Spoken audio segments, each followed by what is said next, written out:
झारखंड कर्मचारी चयन आयोग JSSCCGL परीक्षा अब केवल एक नियुक्ति प्रक्रिया नहीं, बल्कि एक गंभीर कानूनी द्वंद्व बन चुकी है।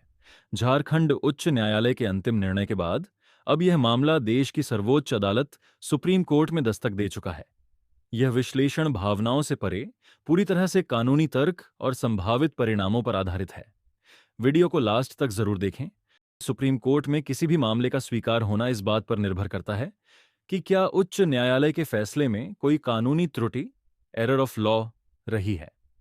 यदि याचिकाकर्ता यह सिद्ध करने में सफल होते हैं कि उच्च न्यायालय ने परीक्षा की पवित्रता, इंटीग्रिटी और चयन प्रक्रिया की खामियों को नजरअंदाज किया है, तो संविधान के अनुच्छेद 136 के तहत इस विशेष अनुमति याचिका SLP पर सुनवाई सुनिश्चित है।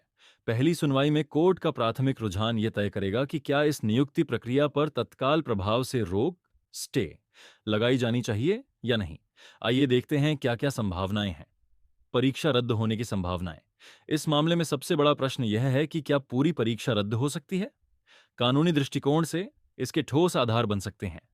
व्यापक अनियमितता, वाइड स्प्रेड इरेगुलरिटीज। यदि सुप्रीम कोर्ट को ऐसे साक्ष्य मिलते हैं कि पेपर लीक या धांधली का प्रभाव इतना व्यापक था कि ईमानदार और अनुचित लाभ लेने वाले छात्रों के बीच अंतर करना असंभव है, तो न्यायालय पूरी परीक्षा को दूषित मानकर रद्द करने का आदेश दे सकता है। Systemic failure. यदि जांच रिपोर्ट यह संकेत देती है कि JSSC की पूरी कार्यप्रणाली और गोपनीयता बनाए रखने के तंत्र में बुनियादी खामियां थीं, तो परीक्षा के परिणामों को शून्य घोषित किया जाना संभव है। नॉर्मलाइजेशन और पारदर्शिता। यदि नॉर्मलाइजेशन की प्रक्रिया में किसी भी प्रकार का भेदभाव या गणितीय विसंगति, अनोमली पाई जाती है जो मेरिट लिस्ट को पूरी तरह बदल सकती है, तो कोर्ट चयन सूची को रद्द कर नए सिरे से परिणाम या परीक्षा का विकल्प चुन सकता है।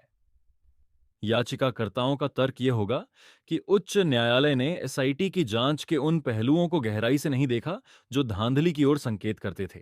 सुप्रीम कोर्ट अक्सर ऐसे मामलों में सख्त रुख अपनाता है जहां सार्वजनिक पदों पर नियुक्तियों की शुचिता, प्यूरिटी का प्रश्न हो। यदि कोर्ट को लगा कि धांधली की जड़ीहें गहरी हैं, तो उच्च न्यायालय के फैसले को पलटने में देर नहीं लगेगी। Possible outcomes. सुप्रीम कोर्ट के समक्ष 3 प्रमुख स्थितियां उभर सकती हैं। प्रथम स्थिति, परीक्षा रद्दीकरण। यदि धांधली के प्रमाण अकाट्य पाए गए, तो कोर्ट पूरी परीक्षा रद्द कर नए सिरे से पारदर्शी तरीके से परीक्षा कराने का आदेश दे सकता है। यह उन अभ्यर्थियों के लिए वज्रपात जैसा होगा जो चयन सूची में स्थान बना चुके हैं, लेकिन न्याय के व्यापक हित में कोर्ट ऐसा कड़ा कदम उठा सकता है। द्वितीय स्थिति, सीमित हस्तक्षेप। कोर्ट नियुक्तियों को याचिका के अंतिम निर्णय के अधीन, सब्जेक्ट टू फाइनल आउटकम, रख सकता है। इसका अर्थ है कि ज्वाइनिंग तो होगी, लेकिन भविष्य में किसी भी समय अनियमितता सिद्ध होने पर उन्हें हटाया जा सकेगा। तृतीय स्थिति, याचिका का खारिज होना। यदि कोर्ट को लगता है कि धांधली के आरोप केवल कयासों पर आधारित हैं और उच्च न्यायालय का निर्णय न्यायसंगत है, तो याचिका खारिज की जा सकती है, जिससे वर्तमान चयन प्रक्रिया पूर्ण हो जाएगी। निष्कर्ष, JSSC CGL का भविष्य अब पूर्णतः न्यायिक विवेक पर टिका है। एक ओर उन हजारों छात्रों का भविष्य है जिन्होंने वर्षों परिश्रम किया, और दूसरी ओर वह छात्र हैं जो व्यवस्था की पारदर्शिता पर सवाल उठा रहे हैं। सुप्रीम कोर्ट का फैसला केवल एक परीक्षा का परिणाम नहीं होगा, बल्कि यह झारखंड में भविष्य की सभी प्रतियोगी परीक्षाओं के लिए एक नजीर, प्रेसिडेंट बनेगा। पहली सुनवाई यह दिशा तय कर देगी कि यह भर्ती विवादों के घेरे से बाहर निकलेगी या रद्द होने के कगार पर जाएगी। दोस्तों, इससे जुड़ी हर छोटी बड़ी अपडेट और हाईली एनालिटिकल वीडियोस के लिए सब्सक्राइब जरूर करें। आपके सब्सक्राइब करने से हमें अच्छा लगता है।